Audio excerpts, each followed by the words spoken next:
We'll call to order the regular meeting of the Eastpointe City Council on Tuesday, June 20th at 7 p.m. Please rise for the invocation given by Councilwoman Sarah Lucido and remain standing for the Pledge of Allegiance. Dear God, with the many tragic events that happen around the world, in our own country and in our state, let us never get numb to these occurrences. Help us to keep trying to find solutions for all of these ills, and let it begin in our own city of Eastpointe. Please encourage open dialogue, civil discourse, and a gentler tone in our daily lives, and assist us in spreading this attitude throughout our community and beyond. We are grateful for the many blessings you have provided for us.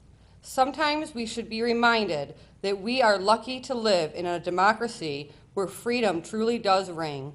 It is in your name we pray. Amen.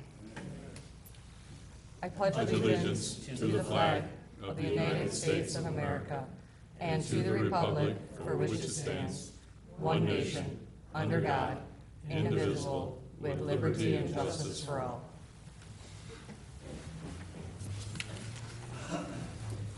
Please call the roll. Councilperson DeMonico? Here. Councilperson Lucido? Here. Councilperson Kleinfeld? Here. Mayor Pixley? Here.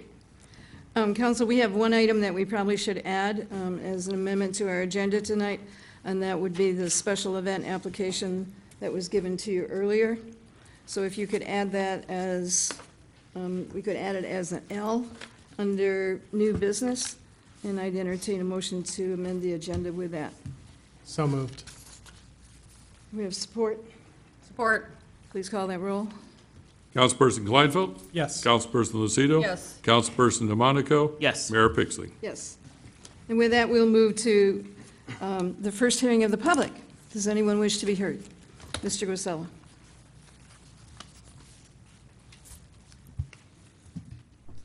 Thank you, Madam Mayor. Good evening, Council, Administration, and fellow residents. I am Phil Guastella, a 32-year resident of Eastpointe. And before I begin with the main reason why I was here, I just want to put to rest some rumors that I've heard over the last few days about me coming back to Council.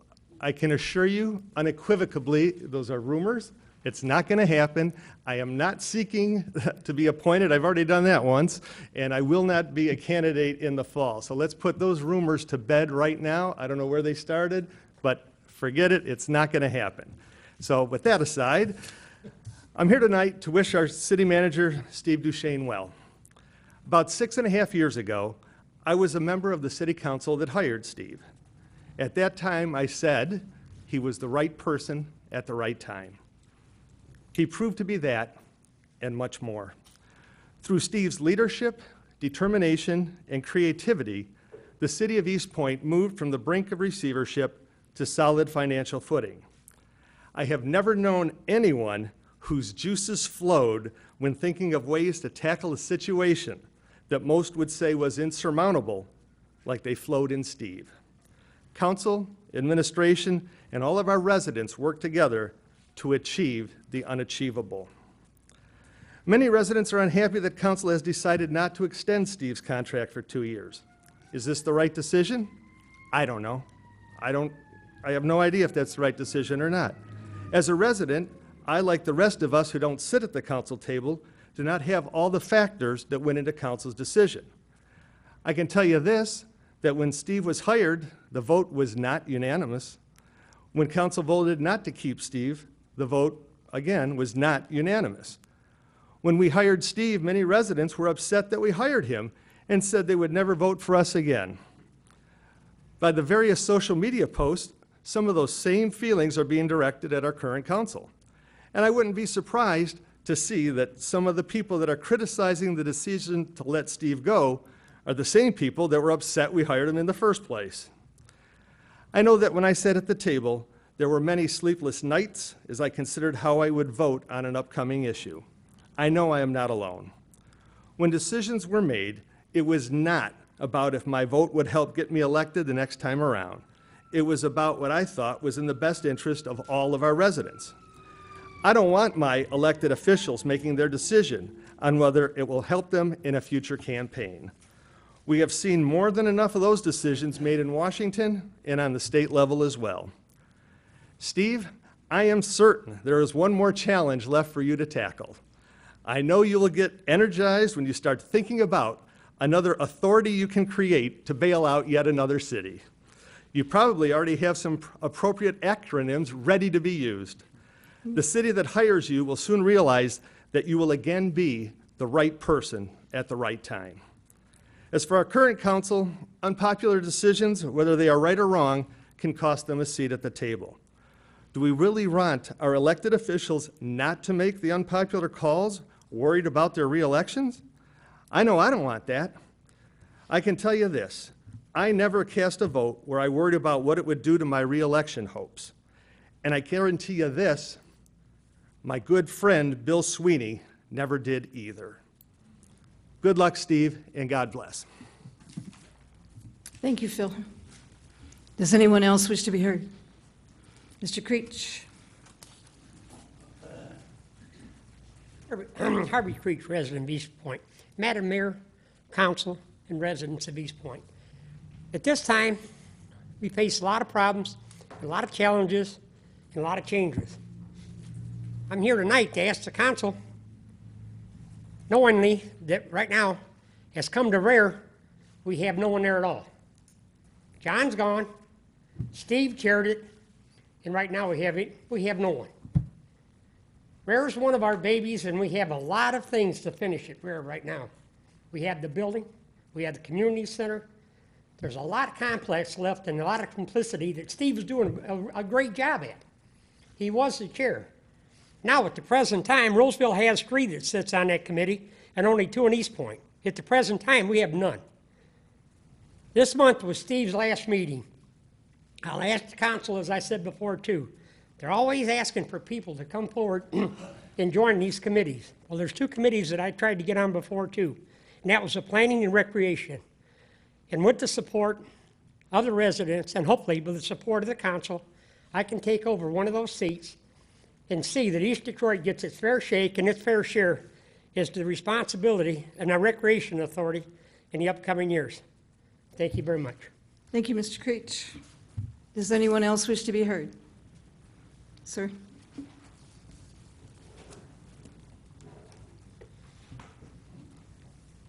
Gary Myron, Eastpointe resident. I just want to let everybody know that this year is 25 years of being the city of Eastpointe from East Detroit. And I don't know if anybody remembered that, but I remember it. It was a good time. Even have the original shirt. Old town with a new name. Just letting you know that we have a birthday coming up. And 25 years later, the school is changing on the same date. Thank you. And Grasset Cruise was awesome. Thank you. Does anyone else wish to be heard? Mr. Duran? Hi, thank you, Mayor and council members.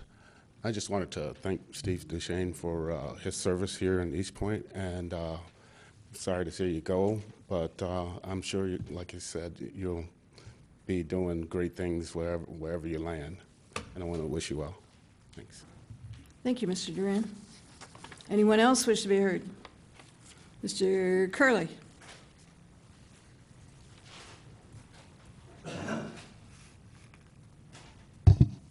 Harvey Curley, City of Eastpointe.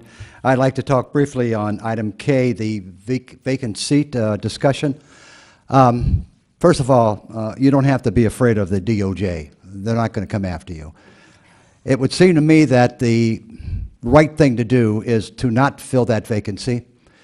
Right now, there's 12 people who have taken out petitions. Not all 12 have returned those, but there are 12 so far. And by the time you advertise this in the paper, by the time many other people will apply for that position, and then you do the interviews, it's probably going to be the 1st of August. And it would seem to me that we have 4 adults sitting up there that you could handle the city with only about 5 meetings left. if you do appoint somebody, they can't say to reelect so-and-so, but they can say I'm an incumbent because they really will be, and that gives them a foot ahead of everybody. And is that fair? No, I don't think it is. So I would plead with you not to appoint anybody right now, and consider the facts that you can handle the council business in those remaining 4 or 5 meetings that you're going to have. Thanks. Thank you, Mr. Curley. Does anyone else wish to be heard? Mrs. Peak?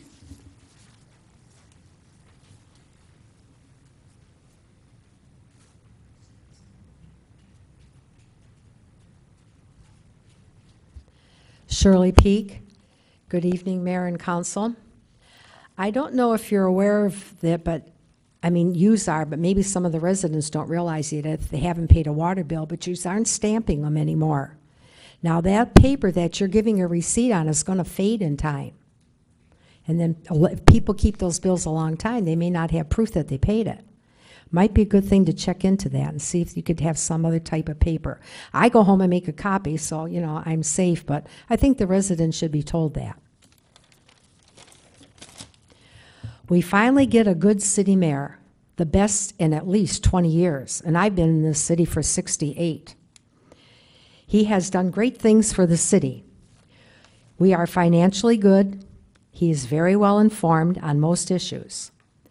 The good he has done outweighs a few things you don't like.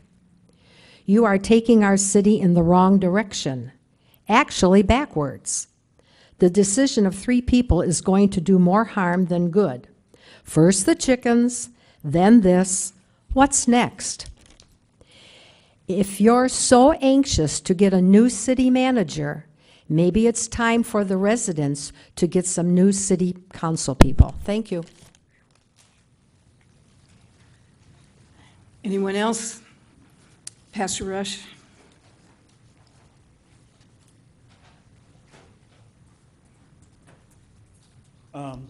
I'm relatively new to this city. I've only been here for 5 years.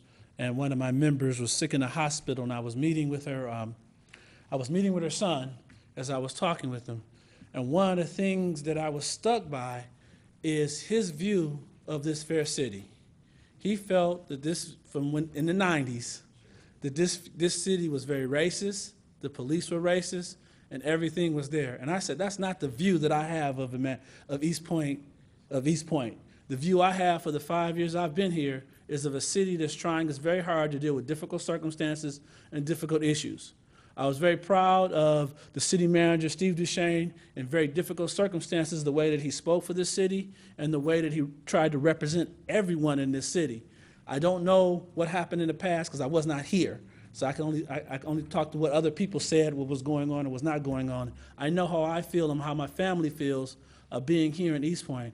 It is my hope as we move forward that we find a city, if we find a city manager that can represent this city as well as Mr. Duchesne has, and also that we do not go back to any tenements of the past and the divisions that this city once had at one particular point in time. Like I said, I wasn't here, but everybody keeps telling me about them. And from my family and from my friends, and I can tell you that I don't feel any of that kind of negativity that once was here many, many years ago. And I believe it's through the leadership of the mayor and of Steve, who's been here for quite a while, that has made sure that we don't have that now. And I hope that we continue to make sure that those divisions do not come forward in the future. Thank you. Thank you, Pastor Rush. Anyone else wish to be heard? Anyone else wish to be heard? Anyone else? All right. Okay. Mr. Hogan. This is the correct time to come up. Yes, sir.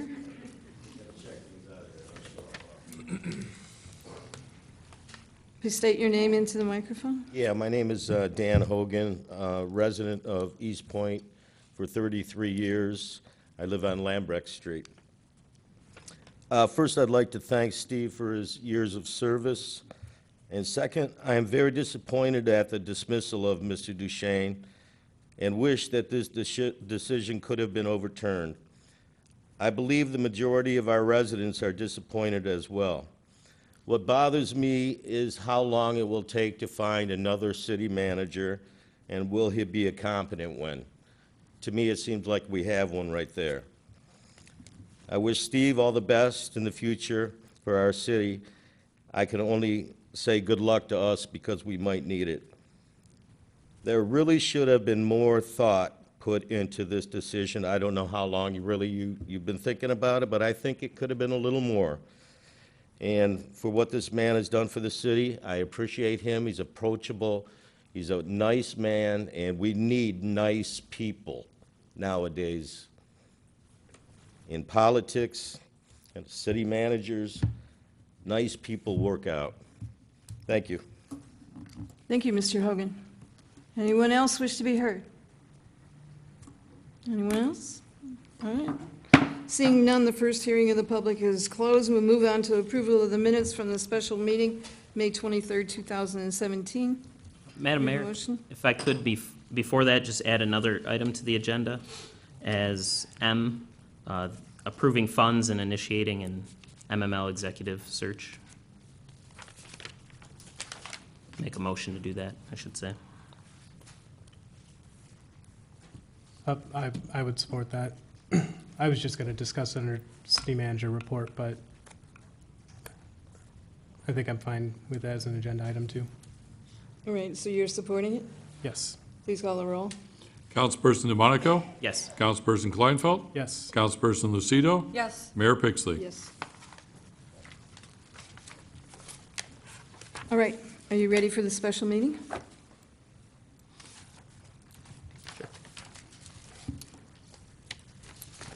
Madam Mayor, I'll make a motion to approve the special meeting minutes of May 23rd, 2017. We have support? Support? Any discussion on these corrections? Please call the roll. Councilperson DeMonico? Yes. Councilperson Lucido? Yes. Councilperson Kleinfeld? Yes. Mayor Pixley? Yes. Our second item is approval of the minutes from the regular meeting of June 6, 2017. Madam Mayor, I'll motion to approve the regular meeting minutes of June 6, 2017, with just one minor change in my comments. I said $15,000 to $20,000 for the MML executive search. It says 10 to 15 in my comments. Just wanted to correct that since it was about financials. Support. And support? Please call the roll. Councilperson DeMonico? Yes. Councilperson Kleinfeld? Yes. Mayor Pixley? Yes. Councilperson Lucido? Yes. We have no scheduled hearings. We only have one unfinished business item, and this is the second reading and the adoption of ordinance number 1140, fiscal year 2017-18 appropriations, tax levies, water rates, and sewer rates. Do we have a motion? Madam Mayor, I motion to give second reading to adopt ordinance number 1140, which provides for the appropriations and tax levies, establishes the water consumption rates, and establishes the sewer services rates for the fiscal year 2017-18. Support. And support it?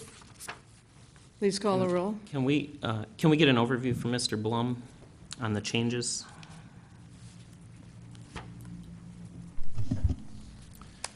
The only changes from the first reading was an adjustment to the final millage rates after we got the county rollback figures. We always do an estimate on what we think the taxes will be, what the rollback will be, and then we get final numbers from the county. They don't change the amount of revenue that's going to come in. It's just the millage rate that would be applied. So there was, well, the one library millage is now 1.0 because we actually had revoted that one in last year. And let's see, there was a small change to the general millage rate. But other than that, nothing changed. Well, but I guess, so I'm referring to the water and sewer rates we'll be approving. The Okay. the water rate's a 51% increase. We're going from $2.76 to $4.18 per cubic foot, and then sewer rate's a 30% increase, going from $6.26 to $8.12. And then we're also increasing the ready-to-serve charge, starting for most, I think most residents is $10, maybe some $10.50, a couple more dollars for commercial. I just was looking for an overview on why we needed to do that. I know, I mean, I'm in favor of, there are water and sewer problems throughout the state. We see that in Fraser and Flint. I am all for the ready-to-serve change because we can help do infrastructure with that, but the water and sewer rates should be tied more to GLWA, and I don't know how we're getting that high of a rate increase when I don't believe the GLWA rates are going that high. These rates reflect what I will call a catch-up rate. We have been trying to manage the increase, try to keep it steady over the last couple of years, and steady as a percentage increase so that we didn't overtax the residents. The assumption had been that GLWA would keep their promise of the rate increases. That has not happened. They have increased water rates significantly higher than they had said for the last 2 years, as well as the sewer rates. The sewer rates then flow to Wayne County, which flows to the sanitary district, which comes back to us. In the meantime, there have been,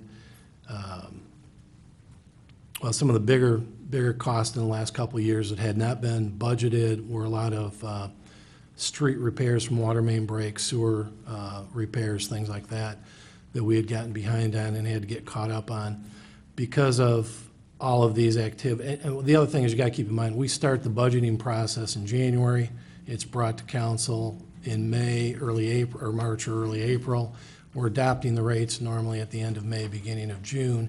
We don't get final numbers from anybody till after these rates are adopted. I mean, they're just now starting to come in. We don't have sanitary district numbers for even this year.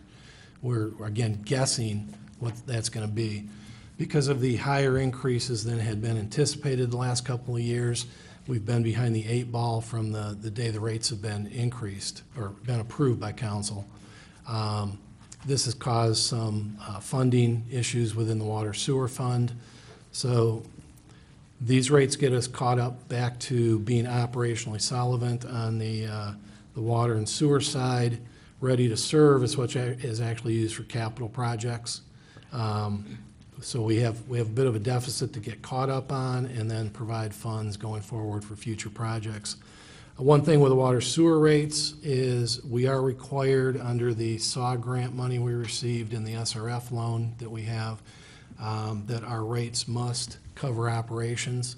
So these rates reflect our current projection of actual operations for the water sewer activities minus any capital. So we have actually been running a deficit from an operational standpoint the last 2 years. So these get us back to where we need to be and are required to be. And then the ready to serve, just like I said, it reflects making up the shortfall and providing funding for future projects. The average family of 4 using 10 units of water per month, it will cost extra about $30 a month.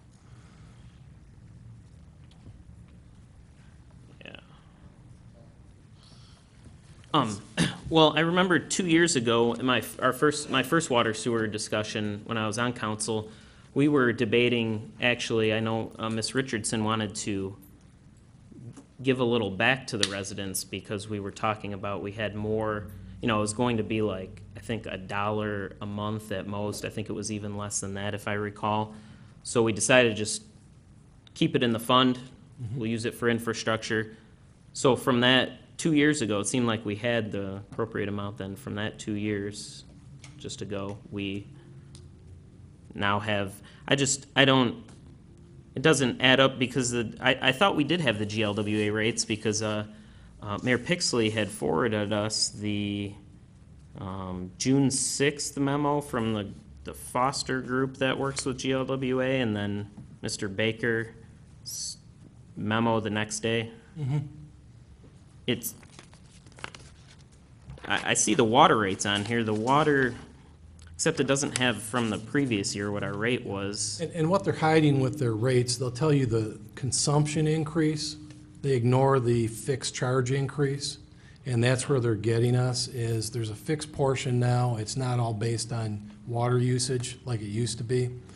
They increased the fixed portion, I don't have it in front of me, but if I remember correctly, the fixed portion went up over 7%, and the water consumption piece went up about 4%. Our overall cost on the water side is a 6% increase from GL, excuse me, from GLWA, where they had been promising 4% increases. But again, keep in mind, it's been compounding over the last few years where their increases have been greater than they had been telling us, especially on the fixed side. And they keep moving more and more into fixed, and So how do we get to 51? I mean, I don't know what if we average the 51 and 30 between because the water's a smaller amount than sewer, but it's at least 30%. Yeah. Then I don't know how we get that high then with those numbers. That's the part I well, don't because our rate is based again on consumption. So the more fixed we get, as our consumption falls, our consumption rate has to go up to cover that fixed. So while it might be a 6% overall cost, as people use less water, we have to charge more for every unit to cover our cost. It's just the way it calculates out. People need to water their grass more. But no, really, our volume of consumption has gone down considerably over the last 5 years.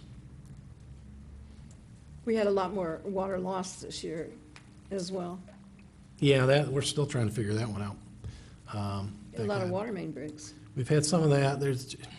It's been odd. I know we're going through a water loss review that Mr. Marucci is working on, which is looking at bringing in a company that can actually detect water leakage underground before it breaks. And but yeah, the water loss has gone up significantly.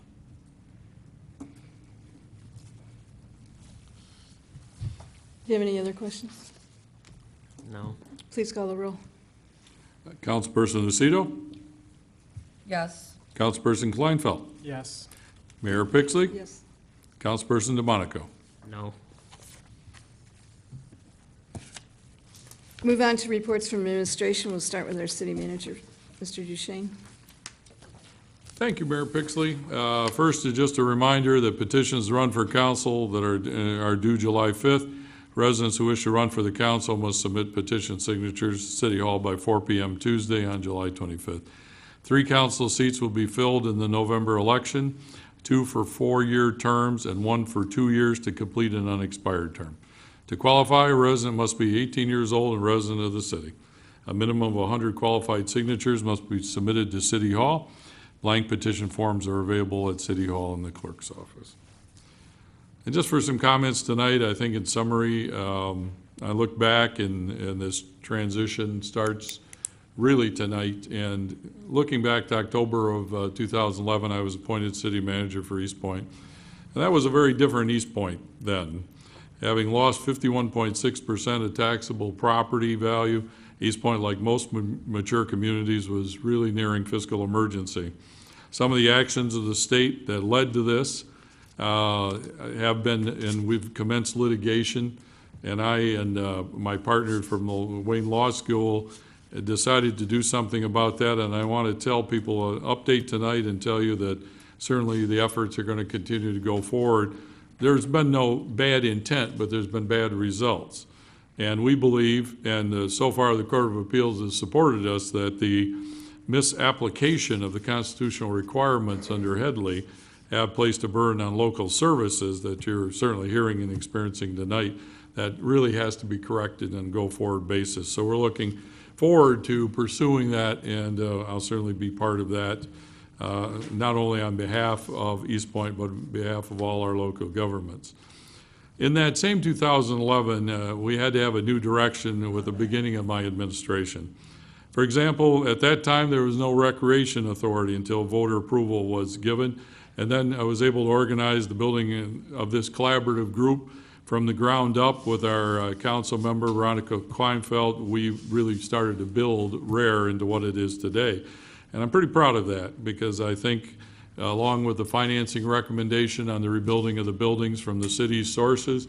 I think we've turned out a very good product, having started really from voter approval and zero and going forward. I'm also proud of the fiscal management policies that I think led to the upgrade in credit rating for the city and positive comments from those same agencies. In November or February of 2015, though, I think that signaled a significant new direction for the city of Eastpointe, with overwhelming voter support of the SMORSA ballot proposal to fund public safety services. A city once on the verge really of bankruptcy through no fault of its own regains financial stability, and will have that for 20 years. And it avoided catastrophic reductions in damage that could have resulted from layoffs of police officers, firefighters, and perhaps contracting out of those services to other neighboring municipalities, probably with less value than you're receiving today. Of course, there were other things, and looking back on it, the one thing Eastpointe has excelled at is its ability to foster projects that have a dramatic impact on the quality of life at little cost. For example, the LED lighting project brightened up the entire city for a low per household fee. And a city and contractor partnered with the city to build the Bill Sweeney Sports Hill at Spindler Park, things I'm also proud of. At Memorial Park is the My Dog Park. And John's not here, or somebody has to say something about My Dog at least once. It was built partially with city funds that were later returned to the city in part by the My Dog fundraising efforts. And I think this partnership has been great for both organizations. I think that's going to continue, especially with Rare being a partner in managing the dog park. Residents benefited from the local creation that I was happy that we named SLAP. It's been a lot of fun for me, and commented I like acronyms, couldn't beat SLAP. The Service Line Assistance Program that has repaired sewers and sewer leads for a low monthly fee, but more importantly has kept some families, frankly, in their homes by being able to afford a repair that otherwise would have made the home unoccupiable. Local development since 2011 has been very positive.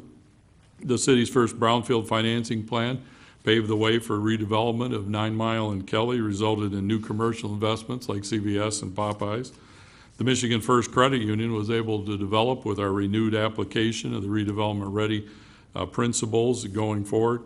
We were issuing, and I was the only one who had done a tax abatement before, and I was very happy to be in Eastpointe at the time we did the first IFEC that facilitated the refurbishment of operations for a company in the city's small but very vital industrial park area. I was focused on 9 Mile and Stevens when coming here, because I know that old dealership had been open, abandoned for decades really, and through our kind of aggressive tax reversion process, you now have drive time and your storage place going in there, and I'm very happy in driving out. That'll be one of the things that I see is from old abandoned corner into something very, very positive over there. And now the wayfinding signs will visually illustrate a new vision for Eastpointe.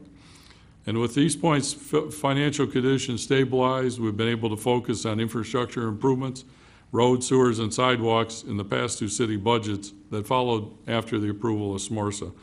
It's my hope this new direction of financial stability and proper management of our core responsibilities will continue. And I wish to thank all of the businesses, the people, the residents, and the city staff, and wish you all a success in the future. Thank you, Madam Mayor. Thank you. Anybody on council have any comments, questions for the city manager? Sure, I had 2 minor questions.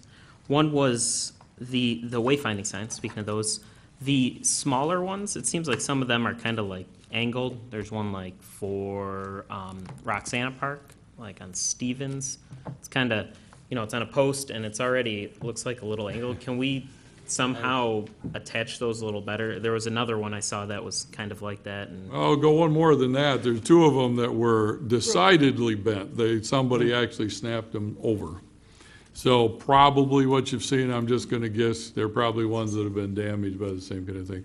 So what I talked about just really hours ago is maybe we have to go to some kind of 2-channel system on those and prop those up with that. Unfortunately, and please everyone, there's vandalism on the small ones. Hopefully it never turns into vandalism on the big ones, but come on, really? I mean, if you can jump up and grab a sign and snap it over and bend it, you are wasting your time. I'm sure there's some NBA coach that would love to talk to you with a 7-foot sign.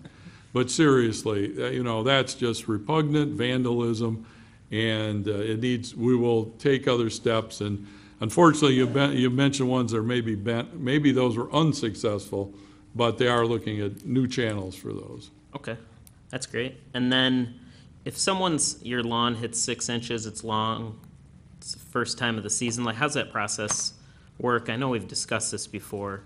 How does that, Inspectors, either on complaint or observation, will give the property owner notice to cure that first, and I forget the exact number of days they have to cure that, and then, if not, then the city has a contractor that will come in and do that and becomes assessed against the property.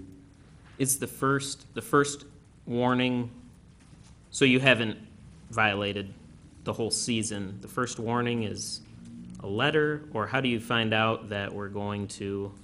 It's, excuse me, Joe, what we did?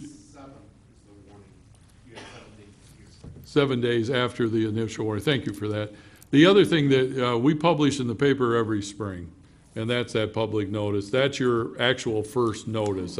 Not being technical, but that's the way all cities kind of do it. So your first notice is that you must cure, the problem of that. Then the notice, you have 7 days following that.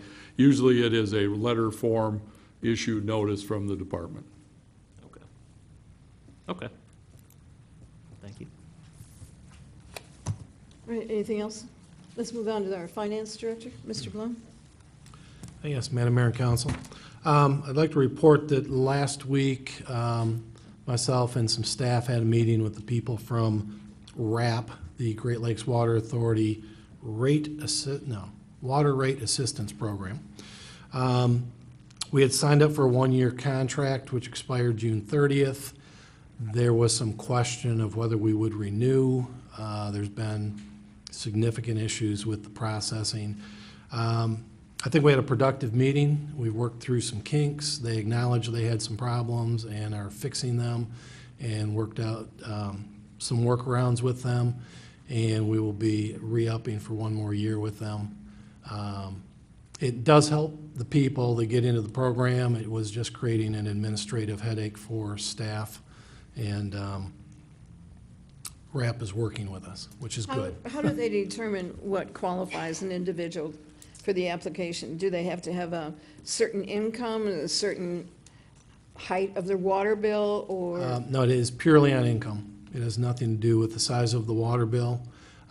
They do what they call an intake, where the people come in, they go through a process, the questionnaire. I'm sure they have to bring documentation. We're not involved in that. Once they determine the household is eligible, what they will do is they will pay up to $700 of arrearages in 6 month and then at a 12-month period. So 50% if they stay in the program for 6 months, and then another 50% at the end of 12 months.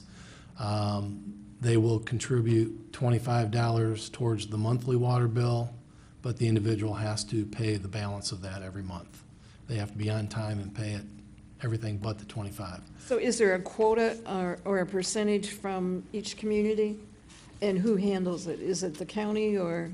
There's a county dollar amount, there's not a community dollar amount.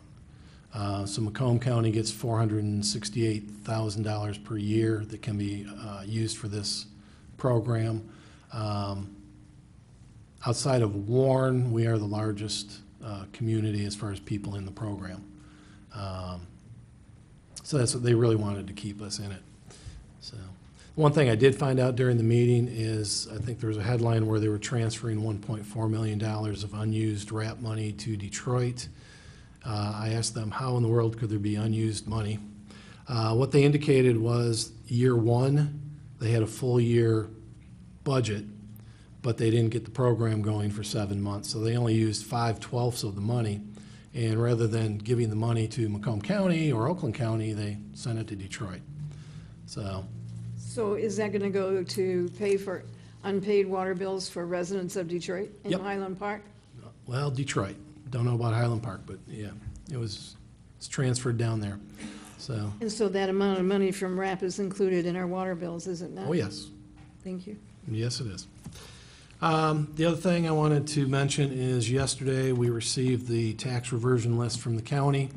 There were only 12 properties, 3 vacant, 9 homes, and the total cost, if we were to purchase them, is $83,000 and change.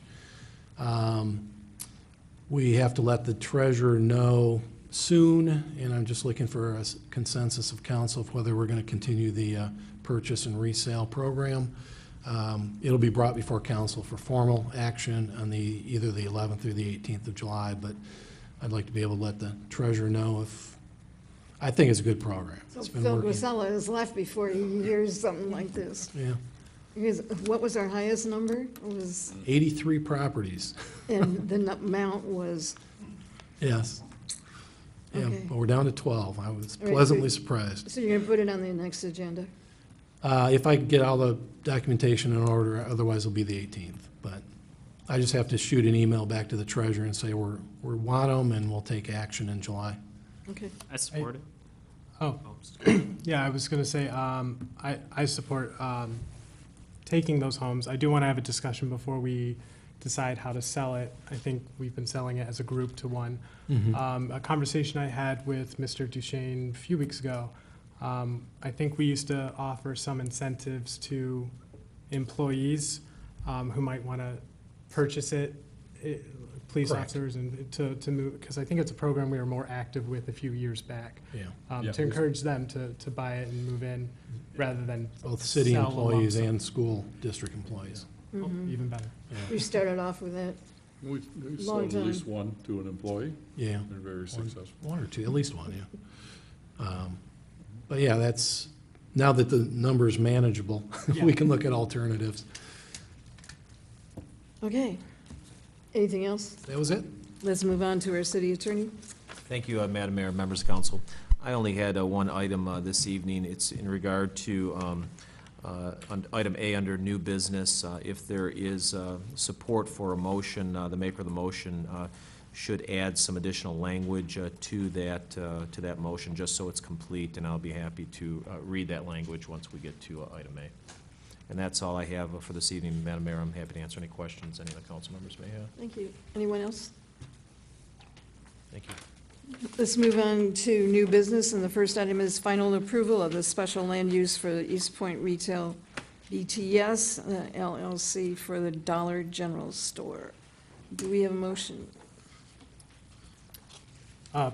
This was the motion Mr. Albright was talking about. Perhaps you could let us know what language you were speaking about? Yes, I'd be happy to. The recommended motion would include the following language.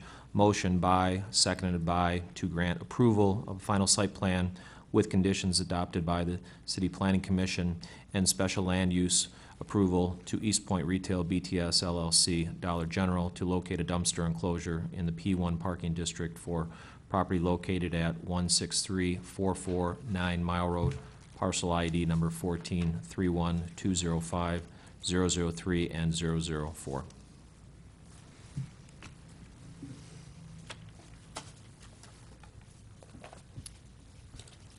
So moved.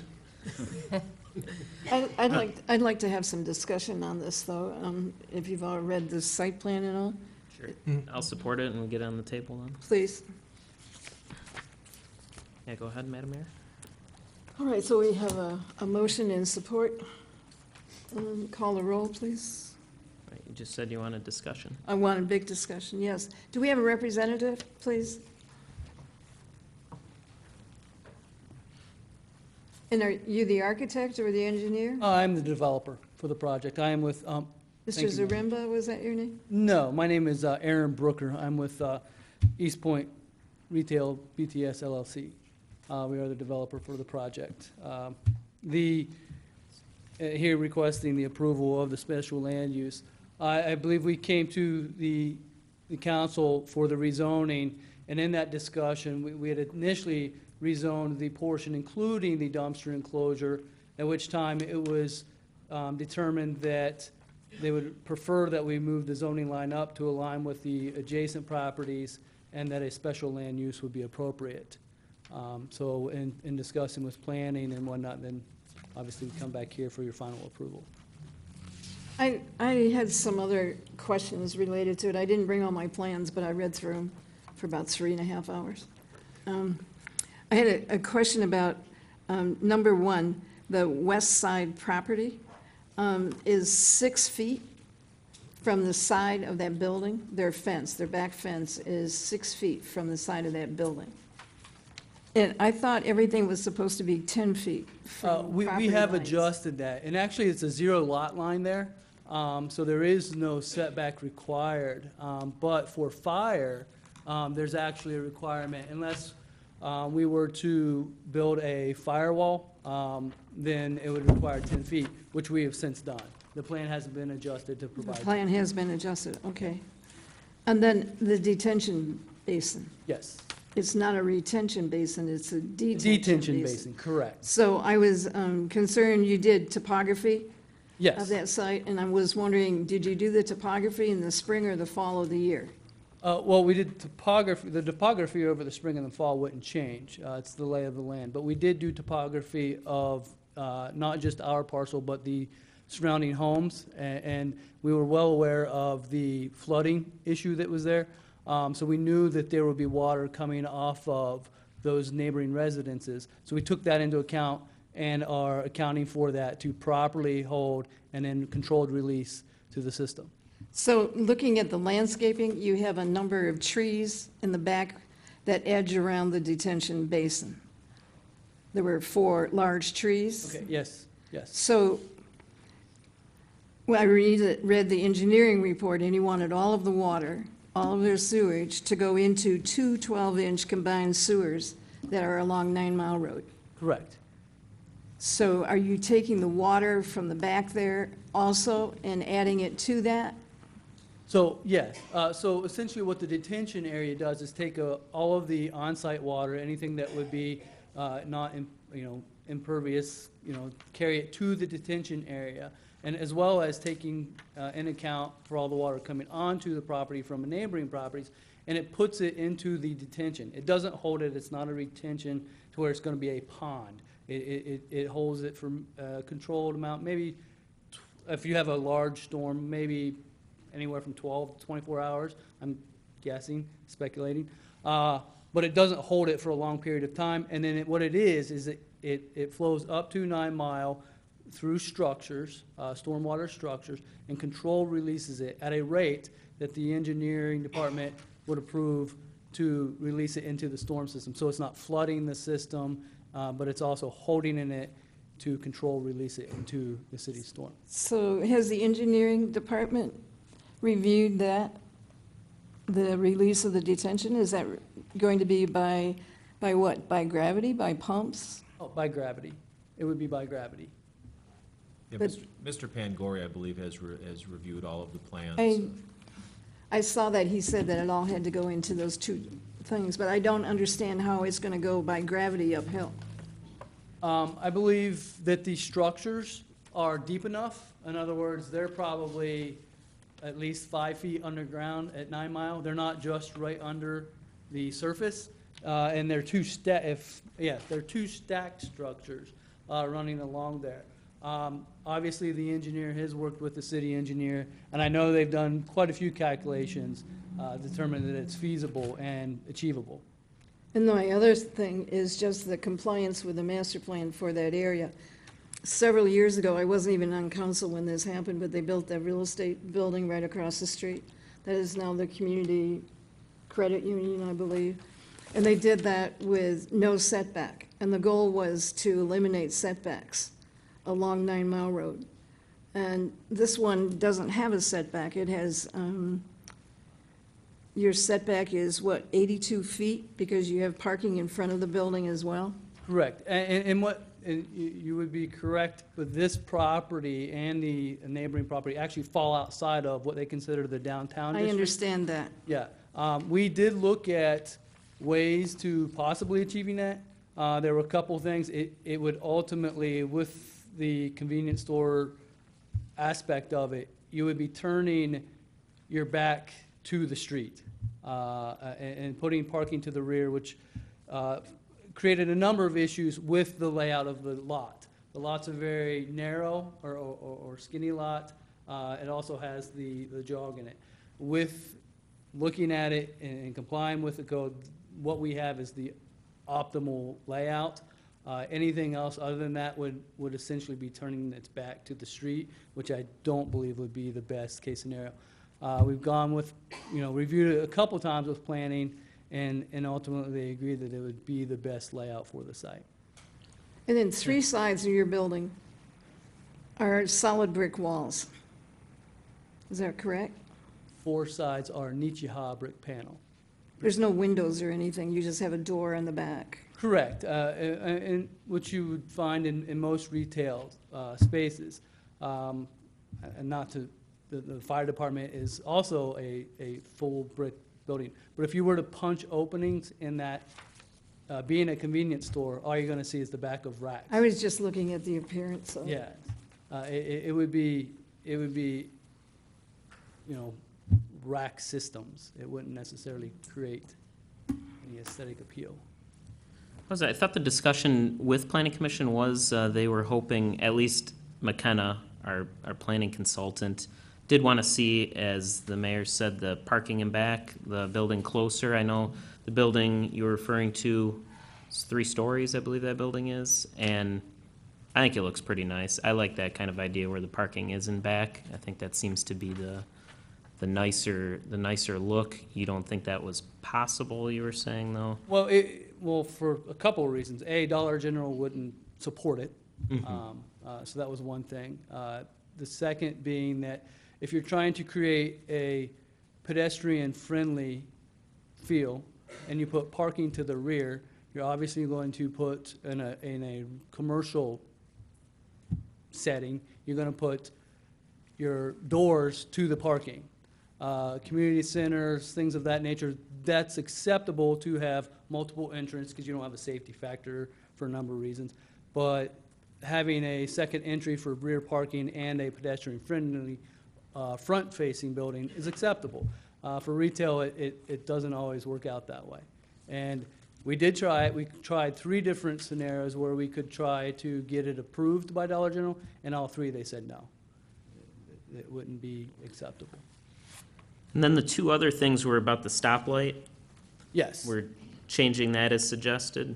Yes, correct. So the situation in the scenario that is there, you have the fire department adjacent to, the stop bar and striping area is currently before or after the drive.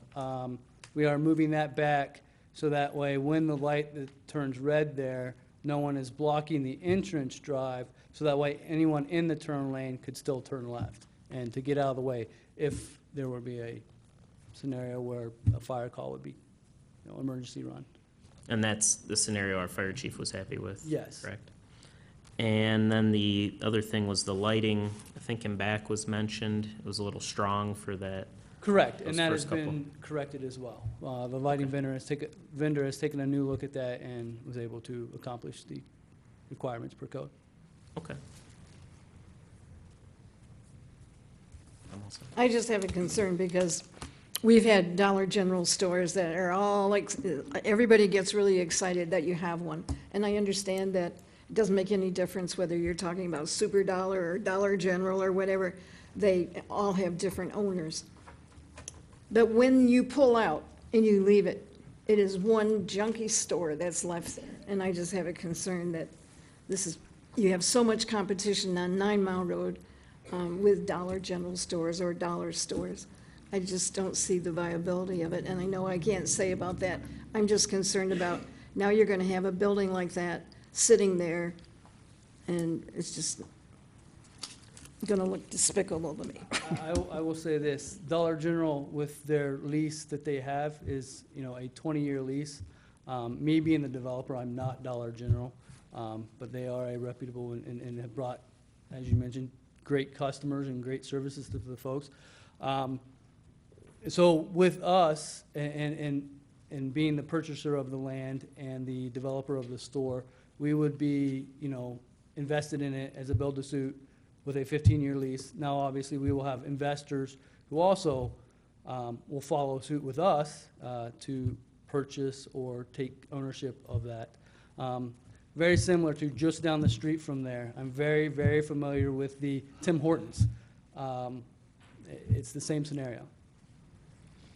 But are you familiar, just down the street from there too, was another building that was put up with parking in the front, and that place sat empty for almost 3 years before anybody moved in there. I'm sure a lot of the residents remember that. And it's still never really improved to what it was first described as, something that was going to be absolutely fantastic. I do know, I'm not familiar with that building. I wouldn't be the owner. It's only 3 blocks. It's before Tim Hortons. Well, I'm saying I'm familiar with Tim Hortons for a number of reasons, but no, I'm not familiar with that building. It isn't, we don't own that building. We have no tenants I understand that. relationship, but this building we do have. All right. Does the rest of council think about parking in back? I was curious about where the building is located. I do think, I was listening to what you were saying, I do think parking back looks better. I know, and I think I understood the difficulty with multiple entrances, in terms of if you have a checkout line and near one area, it's just odd to have, but I'm looking at it, the entrance is facing east, correct? Be facing 9 Mile. Faces 9 Mile. Oh, Faces okay. north. That's the loading one, probably. There's no entrance on the east side. In your big packet, the last page has the picture of it. It seems to me like it would be doable to have an entrance that's kind of like on the corner, so I don't know. I don't know if that makes sense to Let's see. other So, council members, but if you moved it up closer to the street to make it kind of uniform with other Again, looks. we've looked at quite a few scenarios, and ultimately with the layout of the store, you have a couple options that you can do with what they consider their 7,500 square foot prototype. I will say that we looked at many options in trying to push the building to the street, but it was not a success or practical in getting Dollar General to approve it. That was that. And we went through this in great detail with the Planning Commission and looking at the site plan approval, and as well, they kind of saw, what we were trying to do and how it was unsuccessful in a number of ways, where the entrance would have to be to fit that prototype of their building. yeah, and I was asking, because it looked like their motion had essentially approved what our planning consultant said, and they said that in the document, so that's why I was asking. But the conversation was more, we see it's difficult with that plot of land. Yeah, they if- approved the site plan as we have depicted. And Gregory and McKenna was here, and we went through it in great detail. And he also, after looking at what we had, ultimately we showed what they were trying to accomplish and how it wouldn't work. And ultimately he, said, the Planning Commission, understandably by code, doesn't have to be there, and sees the difficulty in pushing the building to the front and putting the parking to the rear. Planning Commission agreed and approved. Okay. What was the final number that you ended up with for parking spaces in the front? In the very front, I believe it's in the low teens. The side, there are mid-teens, and then there were 4 or 6, I believe, at the rear.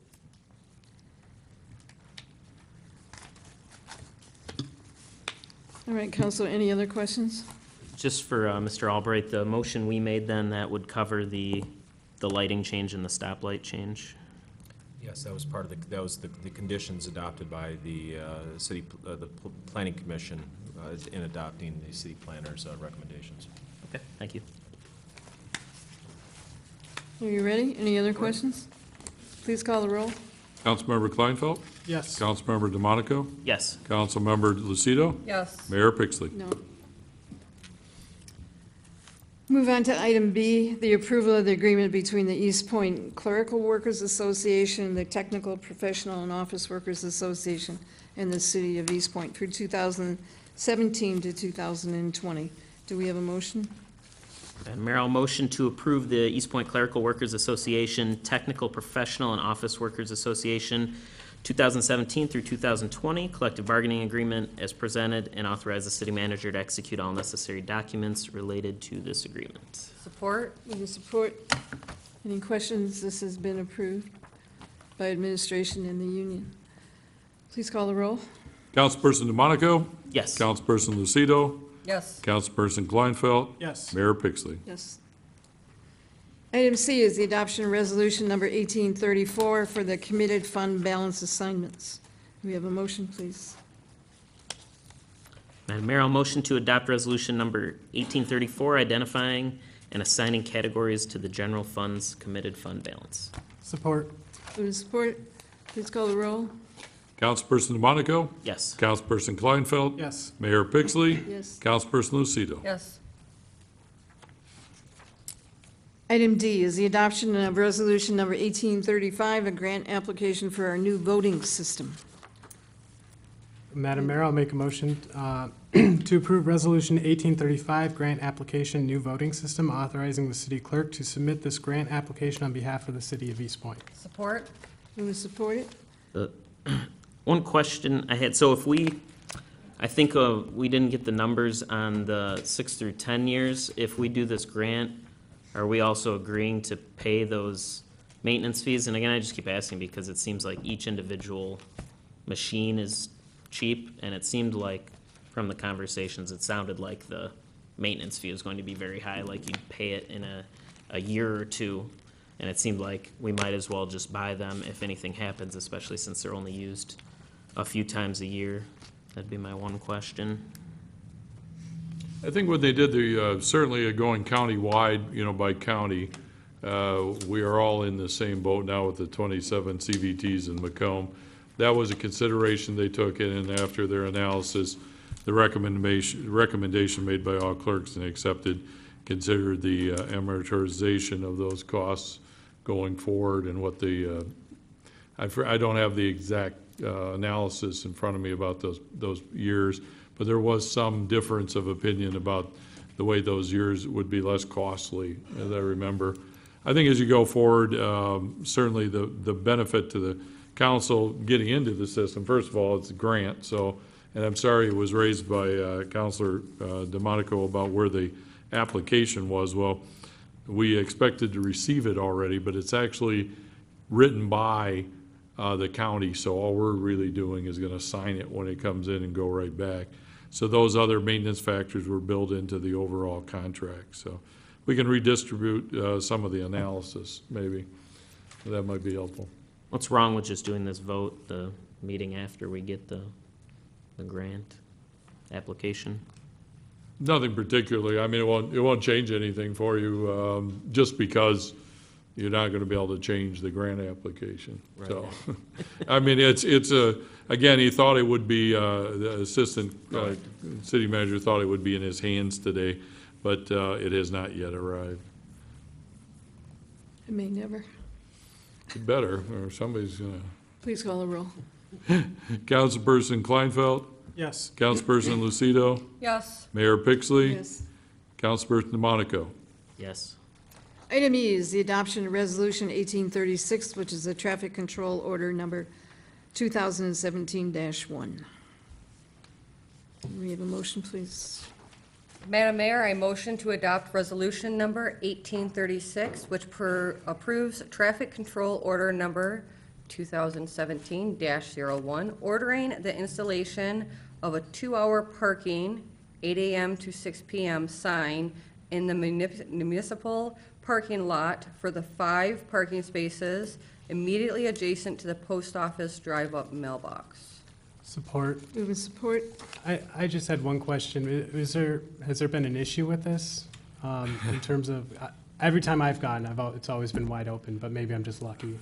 I'll tell you, there's a business person that has believed, I guess, for years that somehow people take up the best choice spaces closest to his building, and that if the vehicles rotated there better, it'd be better for his traffic. We've had a number of people over there, reviewed that, looked at it on camera. I don't see any problem at all. honestly, for you. What we did do in compromise, because this person's been very vociferous about it, is we did a 90-day order to try the 5 spaces. I had them go and install those. It didn't seem to change much of anything at all, but it's not terribly bad idea in that lot. The Postal Service pays the city for use of the parking lot, so they can generally distribute. The business owner in question has alienated the postal workers through various methods. So they probably are not being too workable with them because of that history. So this is the best thing the city can do, and I would certainly suggest you don't do any more because this is more than enough. The parking lot works fine. It is not a private parking lot. If somebody wants to build one, they could give you the money for a parking deck going forward or something, but it works fine. So the sign's already there, though. I went by. Yeah, we put it up on a temporary TCO to see how it would work. And then after 90 days, if you either take them down or you have the council approve them under a traffic control order for permanency. Okay. Okay. All right, call the roll. Councilperson DeMonico? Yep. I didn't make the motion. Excuse me. Oh, I'm sorry. My M's in the wrong place.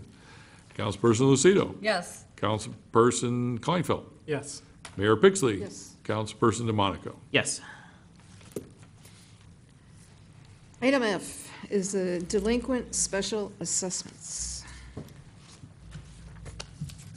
So you need a motion to file these, correct? Sure, Madam Mayor, I'll motion to authorize the finance director to place the following assessments on the 2017 summer tax bills as follows. Sidewalk roll 178, Part 2, totaling $1,997.16. Sidewalk roll 179, Part 1, totaling $107,463.15. Unpaid weed bills dating back to October 2016 totaling $40,798.80. Unpaid invoices related to abatement, debris removal, demolition, pests, secured buildings, sewer repair, snow, and trees dating back to October 2016 totaling $378,382.24.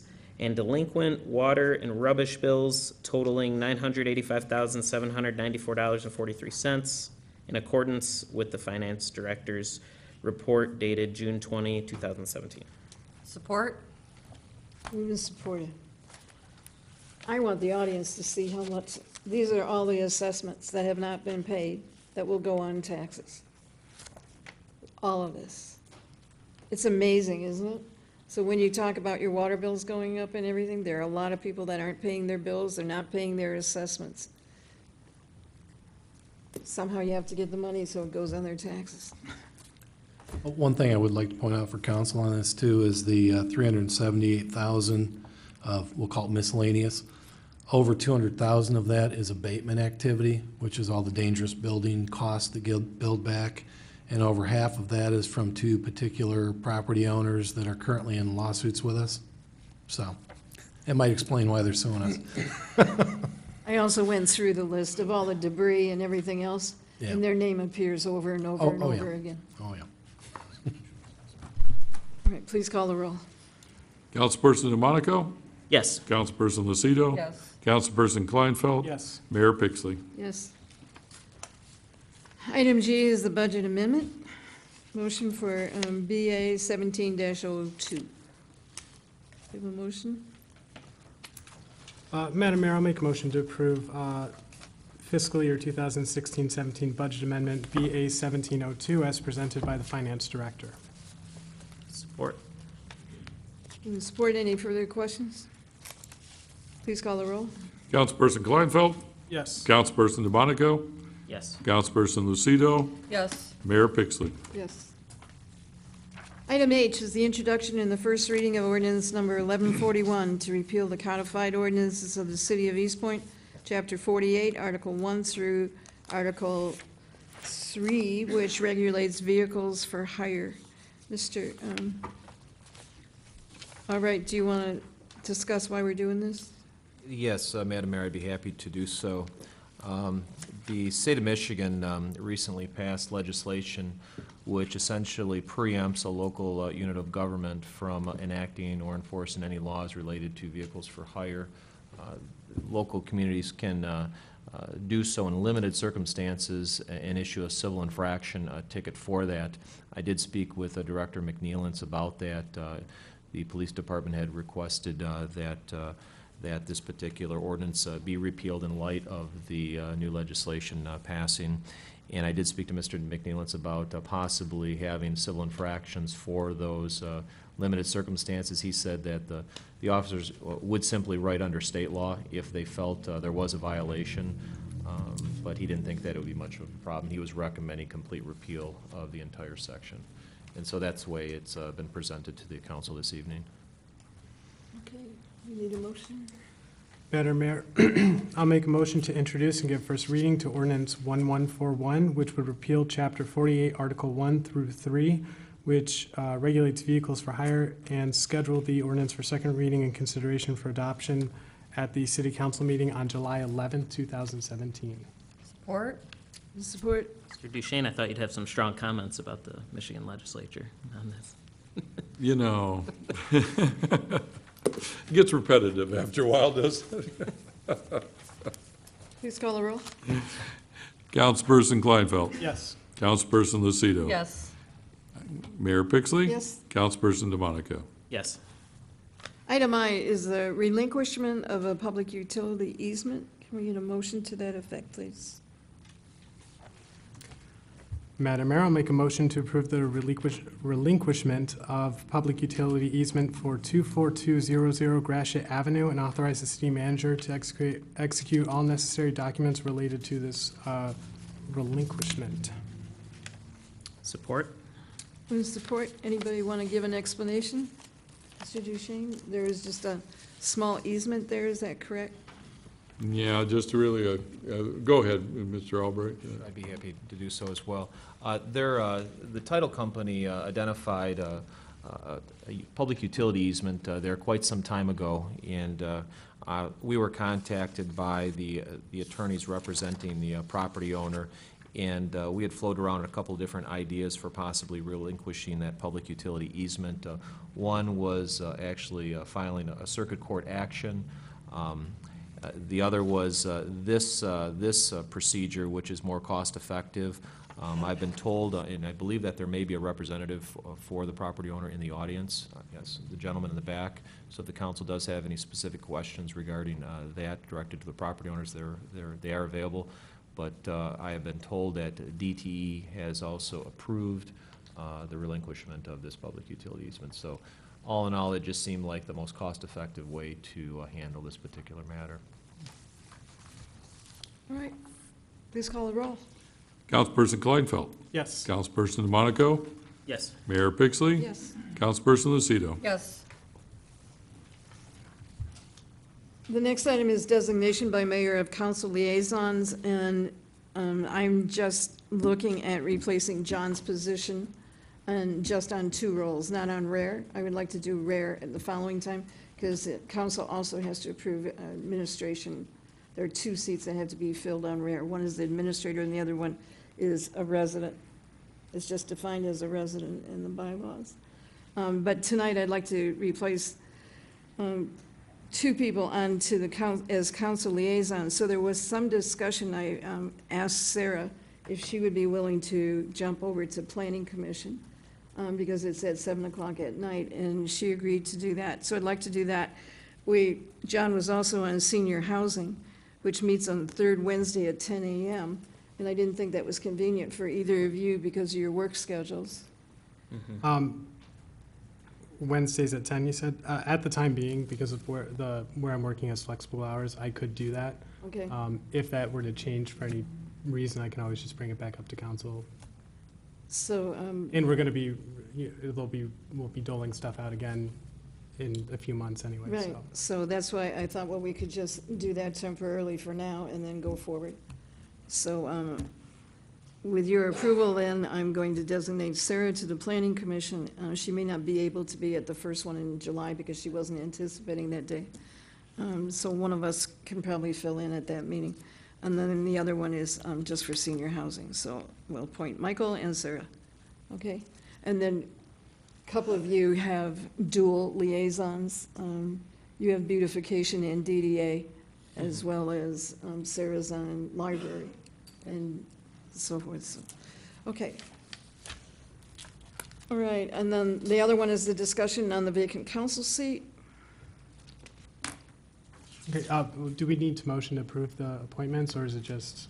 It's a mayor's Mayor just appointment. makes it with notification to council, so if there's no opposition or issues Okay. On that one. on that one. Yeah. All right, so discussing of the vacant council seat. I agree with Mr. Curley. I don't know if we necessarily need to fill the council seat at this time. I think it'd be fine keeping it vacant until November.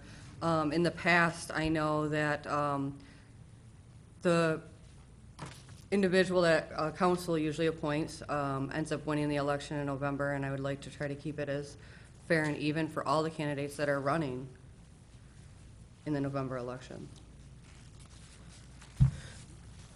Well, so first, I didn't know we'd be having, until I got this letter in the mail, that we would have that seat on the November ballot, because I was wondering if we weren't going to be able to make November, then it'd be till August, and that would be like a full year without a council person. So of course, this is less time now, just till November.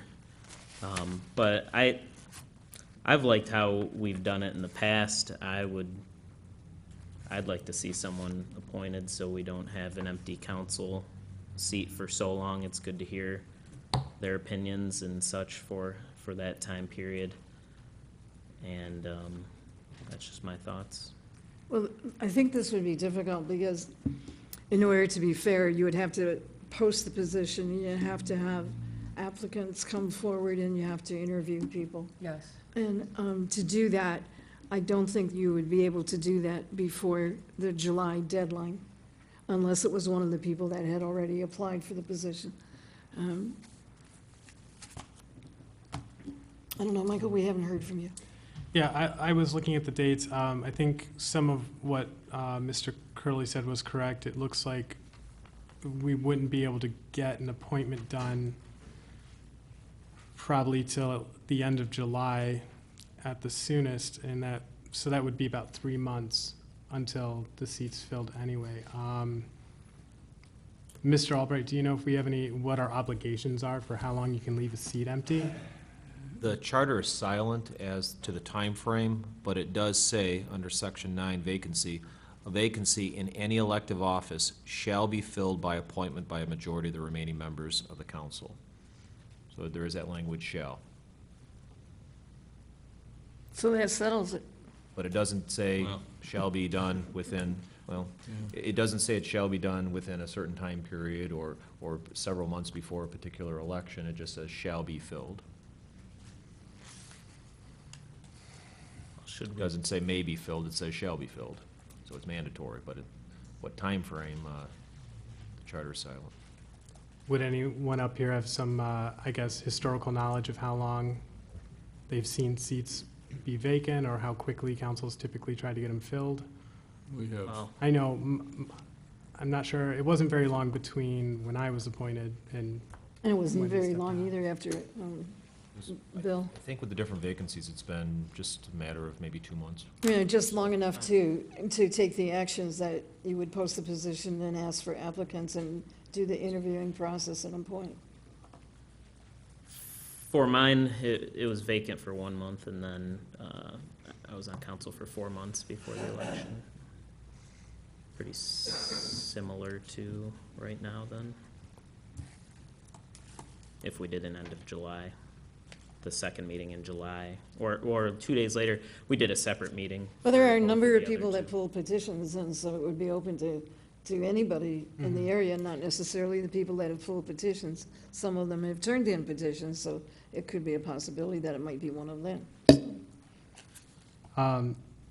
That would be my suspicion, that that's who would apply.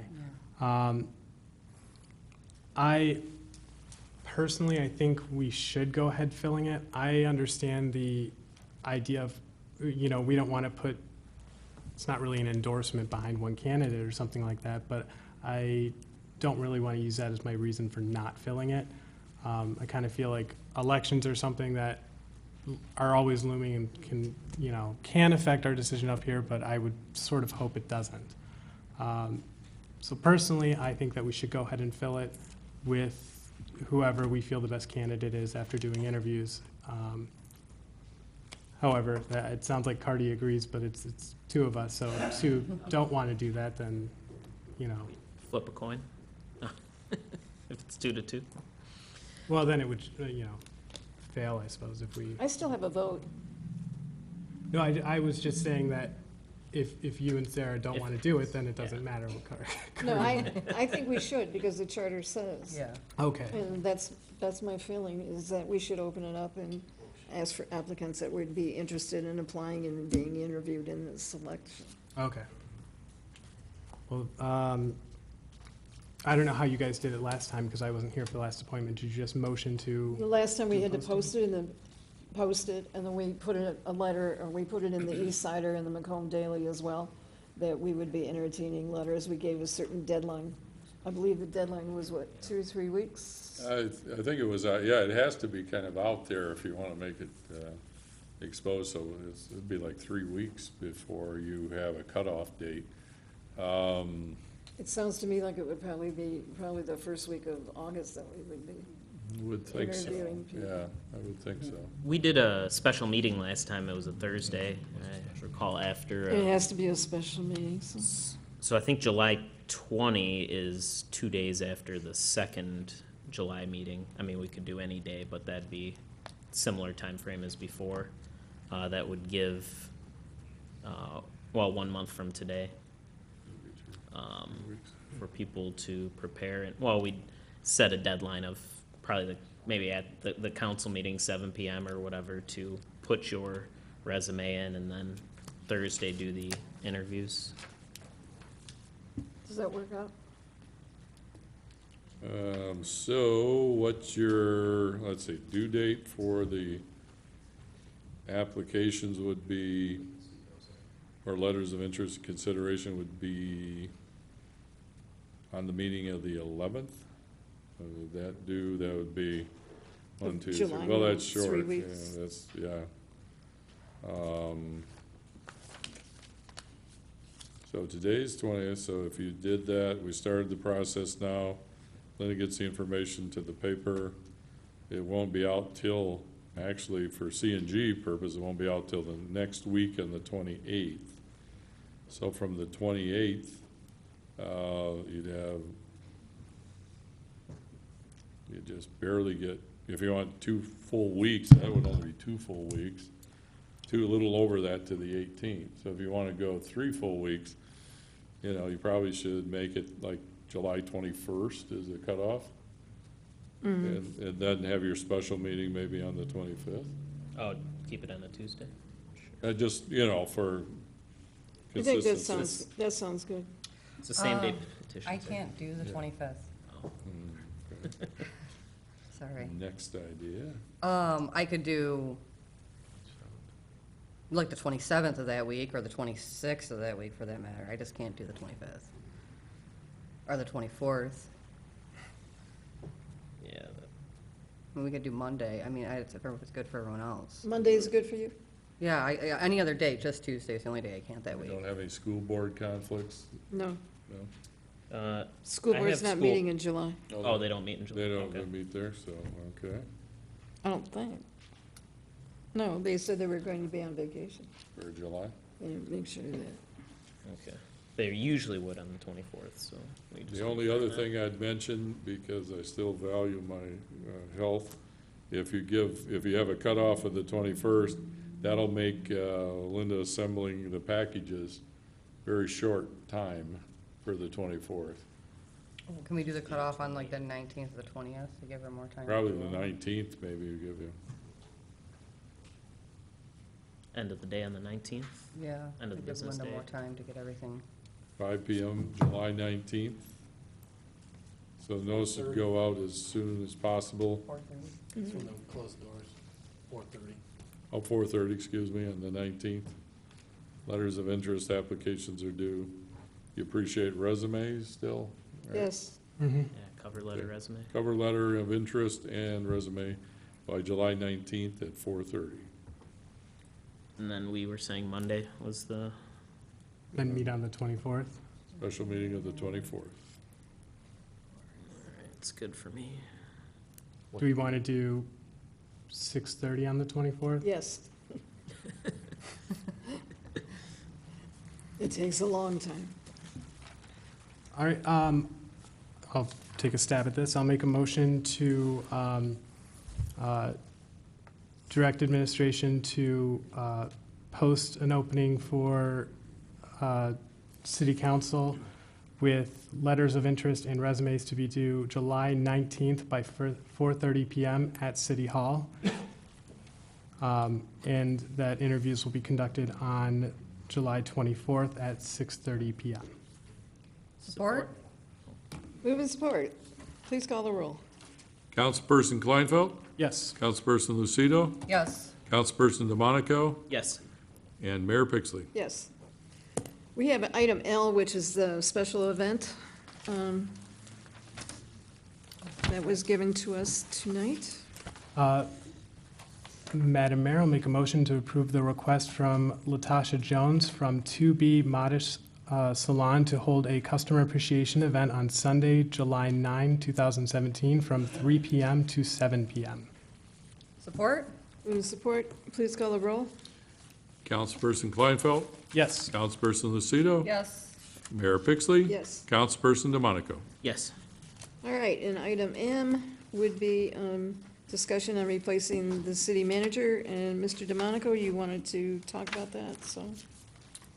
Sure, just as I said before, I've been told MML do an executive search for about $15,000 to $20,000, and I thought, of course, that would be better than just putting a letter in the East Side or something like that, looking for a position. So if the rest of council wanted to do so, I think that would be our best bet. Yeah, I agree. Is that something that we would need to make a motion for up into a certain amount? Well, And I'd like to add one other thing, too. They did call me last week, and they suggested that they come down and talk to council to get your ideas of what you want in the way of qualifications and so forth, and give some explanation as well, where you wanted to draw from for a replacement. They also told me, they gave me 4 names, and one of them, I'm not going to tell you who they are. One of them was from nearby, but the second one was from a far west city in West Michigan, and the population there was 1,845. Another one was a police officer who had become a city manager, and he was from a very small town as well. And another one was from the UP, of the city that had 800 population. So it's going to be really important that we itemize exactly what qualifications you want to find in the city manager, as well as if you want to draw locally or out of state. If you draw from out of state, you got to be really careful because of the quirky Michigan laws, particularly related to infrastructure and fiscal. So. But they were very interested. I spoke to Summer, called me. So I think with that, with the motion, I think the motion as you have it for contacting MML for a replacement, but I wanted to add to ask them to come down for a council meeting. that would be the appropriate process. I think what your motion should be is to, direct, whatever, enter an agreement with the MML to begin the recruitment process. And then the idea of them coming to visit with you to do job specifications, or that would take place following that. They'd have to set up some time to come down. But your first action is retain the MML as the recruiter on the position. I'll motion to retain that MML, the Michigan Municipal League, for an executive search for a city manager. Support. Move support. Please call the roll. Councilperson DeMonico? Yes. Councilperson Kleinfeld? Yes. Mayor Pixley? Yes. Councilperson Lucido. Yes. I did want to also tell you that the average length of time is 4 to 6 months. And then, were we going to see if they could come to our next meeting then? Is that what you're saying? Would you like them to come to the 11th to have the discussion? Yeah, early, before, following the, Before, I assume would be best. The for- beginning, probably? 6:30? see if they can come at 6:30? And if they can't, we have a meeting the very next week also, the next regularly scheduled, if they can't do the 11th. Do we have show cause? At 6:30? Oh, Ooh. I think we do. for- On the 11th? Yes. Yes, those notices have been gone out. I believe there's five properties. What if And we we- have them come on the 18th then, the following week? Yeah, maybe, because there's Do that one also, at 6:30? the 11th's also a DDA meeting too, so, so 18th would probably be best. So 6:30, July 18th, will be your first request, whether arrange a preliminary meeting with the recruiters. Okay. All right. Payroll and bills. Madam Mayor, I'll make a motion to approve payment of the bills in the amount of $1,713,994.60. Support? Moving support. Please call the roll. Councilperson Kleinfeld? Yes. Councilperson Lucido? Yes. Mayor Pixley? Yes. Councilperson DeMonico? Yes. All right, with that, we'll move to the second hearing in the public. Does anyone wish to be heard? Mr. Wolf.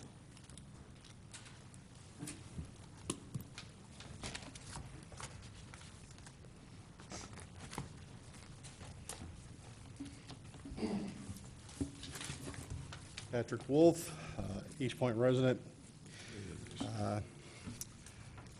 Madam Mayor and Council, I would like to first thank Steve Duchesne for his excellent leadership during his time here as city manager. And yes, unpopular decisions are always unpopular. But regardless of that, are mistakes made in any type of job? Sure they are. Do the good always outweigh the bad mistakes? Yes, sometimes. But nevertheless, it's just my professional opinion that this decision that it was entered into should have been at least given a little bit more thought before a final decision on this matter. I think Steve Duchesne should still be the city manager because of the road work that I foresee us going down is not going to help the city in trying to find a replacement for him. I continue to still support the city and the council and their endeavors, but at the same time, I think a little bit more forethought should have been given into this matter. Thank you. Thank you, Mr. Wolf. Ms. Sweeney.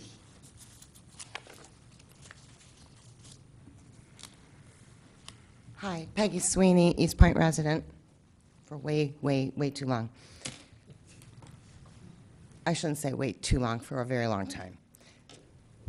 I wanted to direct this to Steve. I really want to thank you for your leadership and your loyalty. You've taken the city through so many obstacles, through so many hoops, to get us to this point where we are, where we weren't in 2011. It's been a long, tough journey. I really appreciate everything you've done for us. I know the city residents will miss your talent, your accessibility, you being a stand-up guy that eloquently handled some very tough situations. I will miss you. I'm very sorry the council's come to this decision. Does anyone else wish to be heard? Mr. Creech? Madam Mayor and Council, I'd like to address this too to Steve. When I first met the gentleman, that night, we walked out in the parking lot. We had our first talk. We stood right there and we became unduly friendly enemies. And since then, we became friends. The man has done a job that brought this city out of just about bankruptcy. He's made some decisions I didn't like, but everybody does. And I said before, this is addressed to the council, I'm not going to say you made a mistake, but I'm going to say, you know something, we all make mistakes. Like I said, you know, this gentleman right here too, he's not perfect. And I found out I'm not perfect either. As I said, the mistakes are made one after another. But when you compile them, his were on the lower side. He has done so much for this city as far as bringing it out of the hole and to bring it up and make it work. So I hope when you said you're ready for a change, that man made a change, a big change. He brought us where we are at right now. Like I said, if you think he made mistakes, we all make mistakes. So please, I said, and Steve, it's been a pleasure working with you. You know, I said, you know, we all have an avenue to go down, and maybe it was your time to move.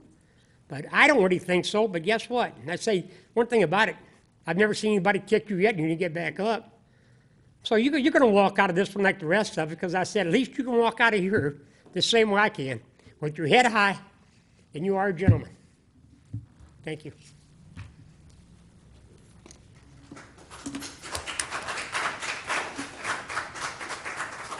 Anyone else? Please, sir. Hi, Jeff Georgian, Eastpointe. Yeah, just the same thing I always talk about, the lights in the city. I implore people to keep their lights on, to keep an eye on their neighborhoods, to you know, report unusual things going on. And I got a few complaints about some things that have been going on in our area. We've had a lot of speeding on the corners of Topher and Beechwood. I live almost on the corner there. I know we do have police officers over there, but it seems like later in the day it's quite a bit of it going on. People just blowing through the stop sign. We got a lot of issues with people running to cross Gratiot, jaywalking horribly in the city, and I think they start writing more tickets for that. It's ridiculous. We got people that want to walk in the street instead of the sidewalk and block traffic going down the street. That's happened to me 3 times in the last few weeks. Don't know what that kind of fad is going on there, but that seems to be an issue. So these are some of the things that are, you know, that I need to get off my chest that's going on here. And I also would like to say thanks to Steve for his accessibility. Some of my phone calls, probably not all that important, but he did field them and did call me back, and I appreciate that. And thank you. Thank you. Pastor Rush.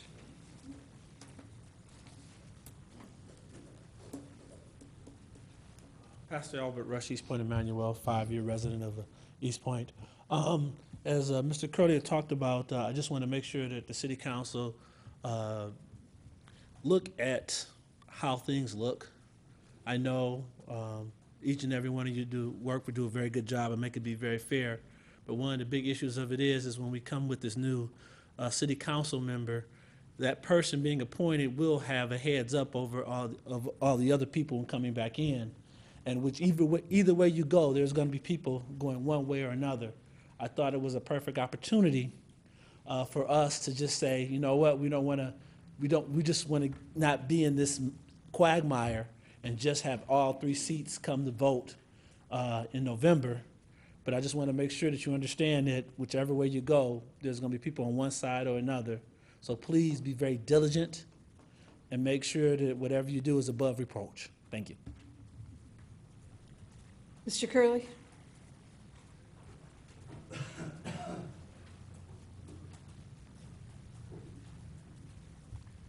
Harvey Curley, City of Eastpointe. Well, there you go again. It seems to me that your attorney, Mr. Albright, even though he said it was the word shall, he did give you an out, but he said, however, it didn't say that you had a time limit that you had to replace somebody, but it's obviously that you didn't, you weren't listening to him, or that you disregarded his, what I perceived to be an out for you, that you didn't have to vote the way you did on replacing the vacant seat. Steve, thank you. It's been said all night about thank you, and it was said that when you were hired, you were the right person at the right time, and you know what? You still are. You still are. And regardless of how the paper quoted this, and regardless of what you say up there, Steve was still fired. It might have said that he retired, but he was fired. And Madam Mayor, one of your council people had said that you wanted to go in a different direction. And for the past years, 5 years, 6 years, we've been going up in that direction. So I'm not sure what direction that person would want to go, whether it's sideways or down. But we're already going up, so I don't know how you could change that direction. And it is true that you vote to what you think is right, but there are consequences in that. And I'm here to tell you tonight that you are not going to like the consequences. Thank you, Mr. Curley. Anyone else wish to be heard? Anyone else? Mr. Eflin. Madam Mayor, Council. Sonny Upland, past president of the Eastpointe Lions. First, I'd like to direct you as the Eastpointe Lion.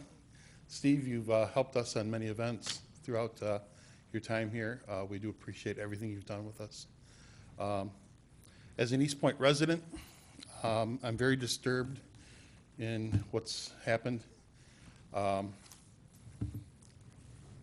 Steve has done nothing but a good job, and as Mr. Curley said, direction needs to be redirected. That can only go down as far as I'm concerned, because we've been in the right direction for quite a while. The new direction may happen, unfortunately, in election time. But Steve, good luck with everything you do. Does anyone else wish to be heard? Anyone else? Seeing none, the second hearing of the public is closed. Move on to mayor and council reports. We'll start with Mr. Kleinfeld.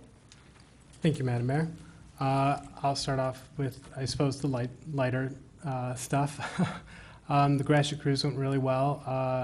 I finally did this was the second year for the 5K, which I actually got to. Mr. DeMonico wasn't able to make it to that. So perhaps we'll race next year. And I want to thank the Gratiot Cruise Committee, Harvey Curley, and everyone else involved for all the work that goes into making that a successful event.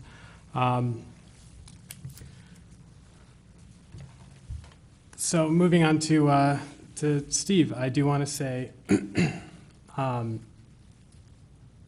you had your list of accomplishments that you spoke about earlier, and I think that you're very right to be proud of everything. I think that, as Mr. Gastella said, that you were what we needed.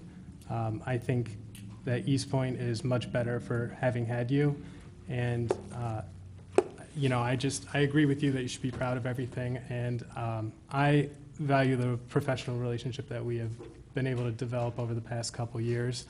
And I appreciate the mutual respect we've had if we don't disagree on something, or if we don't agree on something, professionally or policy-wise. I think that you've extended a lot of respect to me in that regard, and I've tried to do the same, and I hope you appreciate it. I certainly do. I don't know what your plans are going to be moving forward after the retirement agreement kicks in August, but I do know that just knowing the kind of guy you are, you're going to find some sort of very creative project that will probably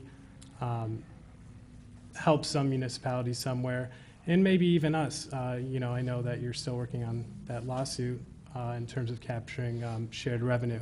So I just want to say I appreciate the kind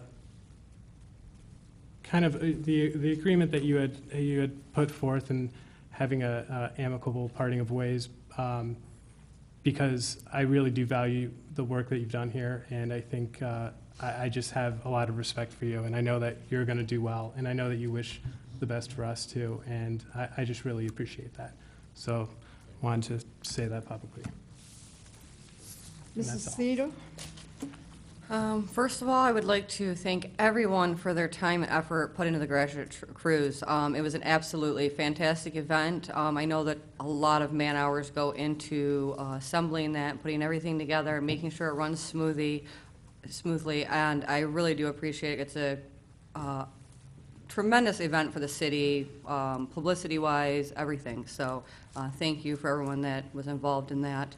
Also, I wanted to let everyone know that on July 11th at 2 p.m., Fran Salvatore will be at the library. It's a very popular show that she does like a cooking thing, demonstration. So anyone who's interested, contact the library. You can sign up to go.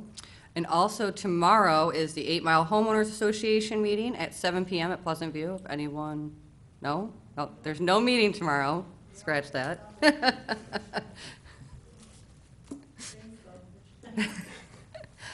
And to end the meeting, a couple of words about Steve. When I was elected to council, I wanted to thank Steve for helping me along at the beginning. It was a new adjustment. He welcomed me. He was very friendly, courteous. I was very nervous, especially at first, and I thank him for that. I also thank him for all of his hard work that he's done for the city. If there's one thing about Steve Duchesne, he is very prideful of the city he works in, and he shows it. He's very nice to our residents. He's very compassionate, and he always makes time for everybody. So I do appreciate everything that you've done for the city of Eastpointe. Mr. DeMonaco? Thank you, Madam Mayor. First of all, I'd like to thank everyone for their work on the Gratiot Cruise. It was a great event, as usual. I always tell everyone it's the best thing that happens in Eastpointe. I know a lot of work goes into it. Tried to do my part the week before. I helped with the cleanup that we do along Gratiot. Mr. Wolf, I see him shaking his head. He helped out also. And a lot of folks showed up for that. We do go down to Roseville also and clean up on that day. But Mr. Curley and everyone for the cruise, great job. It was a great event, like usual. Very glad to see so many people out and everyone hanging out in Eastpointe. And I did miss the 5K. Maybe next year we will finally meet and race each other. You probably beat my time though, right? Yes. What was your time? And tomorrow, Comedy in the Plaza behind City Hall. The DDA, I proposed it to the DDA. A resident reached out to me, and so we'll be doing that tomorrow. Come out, see some family-friendly comedy tomorrow with the band also. There'll be music in the plaza and comedy in the plaza. And for Mr. Duchesne, I wish you well on your future endeavors. I do, not to repeat what the other what Councilman Kleinfeld and Councilwoman Lucido said. There have been many great things that have happened in the city for sure. Smorso was a great idea with Mr. Klobuchar in Hazel Park, and that for sure has helped the city.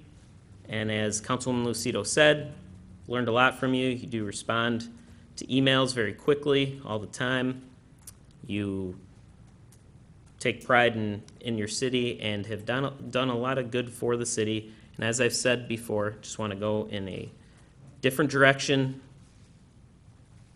And I intend on making Eastpointe a better place than it currently is. And again, just wish you well on your future endeavors. And